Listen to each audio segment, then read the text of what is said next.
Hello అందరికీ. ఈరోజు మా అమ్మని వంట చేస్తావా అని అడిగితే ఇలా అంది, నాకు నచ్చింది చేస్తా, మీరు చెప్పింది కాదు అని అన్నారు. ఇంకేమంటాం, హోమ్ మినిస్టర్ ఏం చెప్తే అదే వినాలి. రెసిపీలోకి వస్తే, ఒక ప్యాన్లో ఆయిల్ వేసుకొని ఆయిల్ మరిగాక ఎండుమిర్చి వేపుకొని ఆ తర్వాత ధనియాలు, కొంచెం జీలకర్ర బాగా వేగిన తర్వాత వాష్ చేసుకున్న పుదీనా ఆకులు వేసి బాగా మగ్గపెట్టుకోవాలి.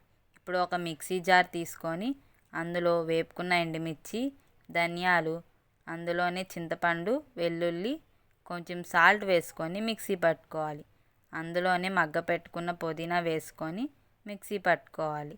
లాస్ట్లో మీకు నచ్చితే ఒక ప్యాన్ తీసుకొని అందులో వెల్లుల్లి, తాలింపు దినుసులు, ఎండుమిర్చి, కరివేపాకు వేసుకొని తాలింపు పెట్టుకోవాలి.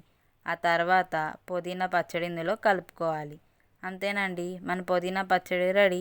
నచ్చితే కనుక లైక్ చేసి, షేర్ చేసి, ఫాలో అవ్వండి.